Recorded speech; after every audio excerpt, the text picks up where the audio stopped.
الله أكبر الله أكبر.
الحمد لله رب العالمين والعاقبة للمتقين ولا عدوان إلا على الظالمين. أبو عمرة Soufiane بن عبد الله a dit: j'ai demandé au prophète sallam, j'ai dit, ô messager de Dieu, dis-moi une parole dans l'islam sur laquelle je n'interrogerai personne autre que toi.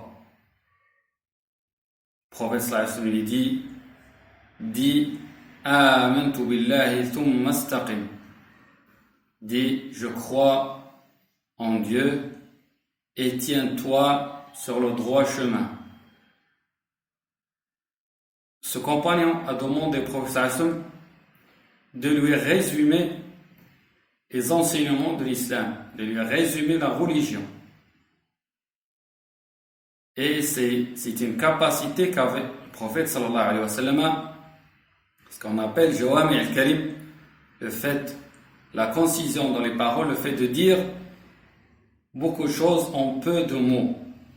Donc le prophète sallallahu alayhi wa sallam lui dit: Qul amantu billahi thumma istaqim. Dis, je crois en Dieu et tiens-toi sur le droit chemin.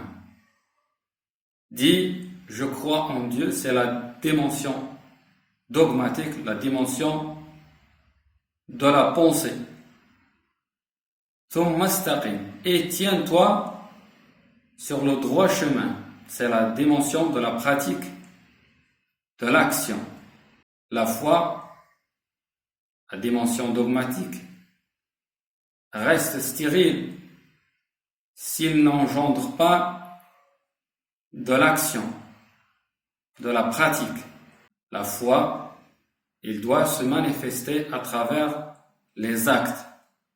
Et donc, il y a un lien entre la foi et les actes, entre la dimension dogmatique et la dimension pratique.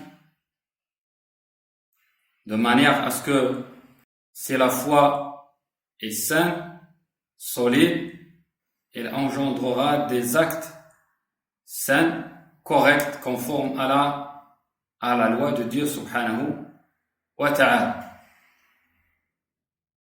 Dieu subhanahu wa ta'ala a demandé à l'élite parmi sa créature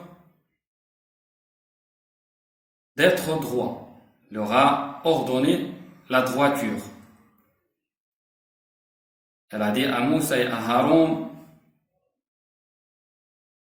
قد أجيبت دعوتكما فاستقيما ولا تتبعان سبيل الذين لا يعلمون.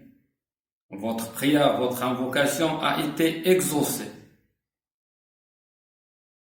Soyez donc droits et ne suivez pas le sentier de ceux qui ne savent pas.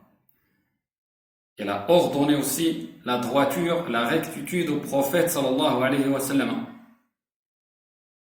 Fastaqim kama umirt. Sois droit comme il te l'a été ordonné.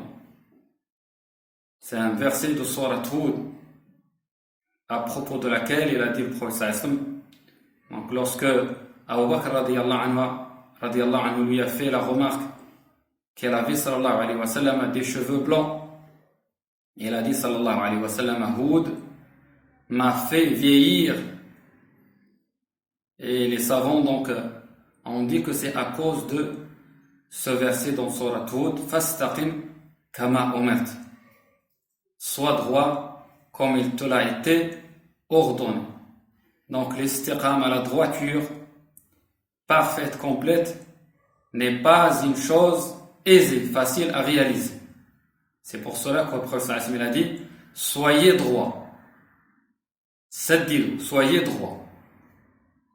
Et si vous n'y arrivez pas, faites l'effort de vous rapprocher de la droiture, de la rectitude, en se corrigeant quand une y a mis. Donc le croyant, il est appelé à faire l'effort sur soi, à mener un travail sur soi, à se corriger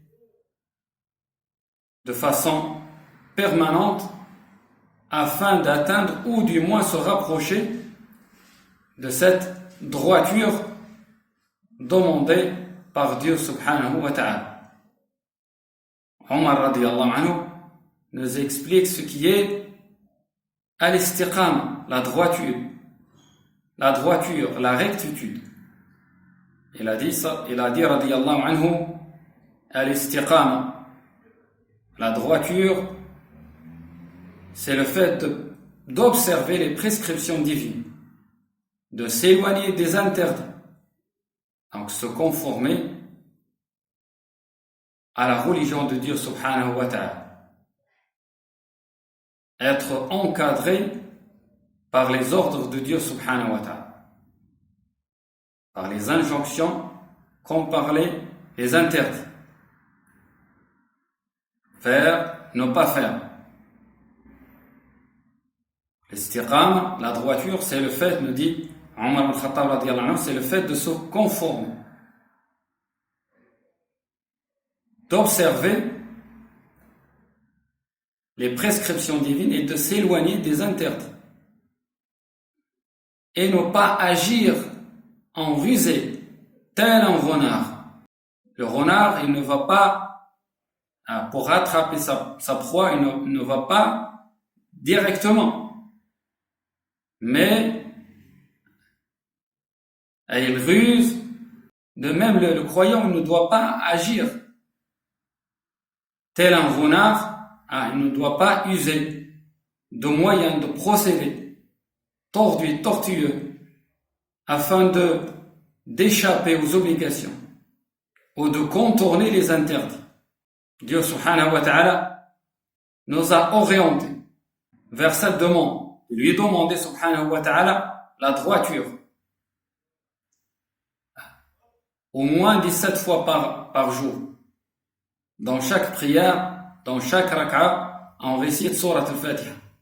Et dans Sourate al-Fatiha, on demande à Dieu subhanahu wa ta'ala de nous guider vers le droit chemin. Donc on demande à Dieu subhanahu wa ta'ala cette droiture, cette rectitude. Sirat ihdina sirat al-mustaqim. As-sirat, ce vocable, ce mot, se réfère à deux sens. Il renvoie à deux choses. Un sirat abstrait se rapportant un sirat de cette vie ici-bas et un sirat concret, réel, c'est le sirat de la vie dernière. Sirat al-dunya wa sirat al-akhir. Il y a le sirat de la vie ici-bas qui est un sirat abstrait, c'est le fait de suivre le chemin que nous a montré le prophète sallallahu alayhi wa sallam, le chemin qui mène vers Dieu subhanahu wa ta'ala, cette voie blanche sur laquelle nous a laissé le prophète sallallahu alayhi wa sallam. Et il y a sirat réel, concret, sirat de la vie dernière. Et donc cette dénomination commune met en évidence ce lien étroit entre les deux sirat, sirat de dunya et sirat de la vie dernière. Sirat de la vie dernière, le prophète sallallahu alayhi wa sallam nous dit que les gens le traverseront chacun selon sa droiture, chacun selon ses actes dans cette vie ici-bas. Il y en a certains qui vont le traverser comme un éclair, d'autres comme le vent, d'autres comme un oiseau, d'autres comme un cavalier, d'autres qui vont marcher à quatre pattes et d'autres qui n'y arriveront pas et qui tomberont dans le feu de l'enfer. Donc la marche des serviteurs dans cette vie ici-bas impactera sa marche et sa conduite dans la vie dernière sur le sirat, dans la vie dernière qui est un sirat réel, concret, que tout le monde aura l'obligation de traverser afin d'atteindre le paradis. À l'istiqama, la droiture est basée sur deux choses essentielles. La droiture des cœurs et la droiture de la langue. Le prophète sallallahu alayhi wa sallam nous dit: la foi des croyants n'acquiert la droiture que si son cœur est droit. Et son cœur n'acquiert la droiture que si sa langue est droite. On voit combien est importante la droiture de la langue. Donc la droiture de la langue mène à la droiture du cœur et la droiture du cœur mène à la droiture de la foi. Parmi les mérites de la droiture, c'est que celui qui a fait l'effort dans cette vie ici-bas d'être droit, il sera récompensé, il sera rassuré, soutenu dans les moments les plus difficiles, dans les moments les plus critiques, à l'agonie de la mort.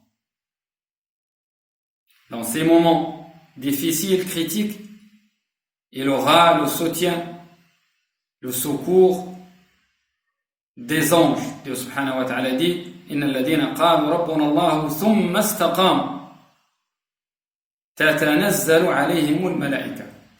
Ceux qui ont dit Rabbuna Allah, notre Seigneur est Dieu subhanahu wa ta'ala. Donc c'est la dimension dogmatique. Ceux qui se sont soumis à Dieu subhanahu wa ta'ala. ثم استقاموا الذين قالوا ربنا الله ثم استقاموا. Ils se sont tenus sur le droit chemin. تتنزل عليهم الملائكة. Donc les anges descendent sur eux en vague. تتنزل عليهم الملائكة ألا تخافوا ولا تحزنوا. Donc les anges, ils les rassurent. Ne craignez rien de ce qui arrive et ne soyez pas attristés de ce qui est passé, et ils leur annoncent la bonne nouvelle des paradis. نسأل الله سبحانه وتعالى أن يجعلنا من أهل الجنة، من أهل الاستقامة والطاعة، إنه ولي ذلك والقادر عليه. اللهم اهدنا واهد بنا واجعلنا سببا لمن اهتدى. اللهم اغفر ذنوبنا وطهر قلوبنا واشرح صدورنا ويسر أمورنا برحمتك أرحم الراحمين يا رب العالمين. اللهم لا تكلنا إلى أنفسنا طرفة عين أو أقل من ذلك يا أرحم الراحمين يا رب العالمين. اللهم آت أنفسنا تقواها وزكيها أنت خير من زكاها أنت وليها ومولاها. اللهم اغفر ذنوبنا وطهر قلوبنا واشرح صدورنا ويسر أمورنا برحمتك يا أرحم الراحمين يا رب العالمين. اللهم صل على سيدنا محمد وعلى آل سيدنا محمد كما صليت على سيدنا إبراهيم وعلى آل سيدنا إبراهيم، وبارك على سيدنا محمد وعلى آل سيدنا محمد كما باركت على سيدنا إبراهيم وعلى آل سيدنا إبراهيم في العالمين إنك حميد مجيد. سبحان ربك رب العزة عما يصفون وسلام على المرسلين والحمد لله رب العالمين.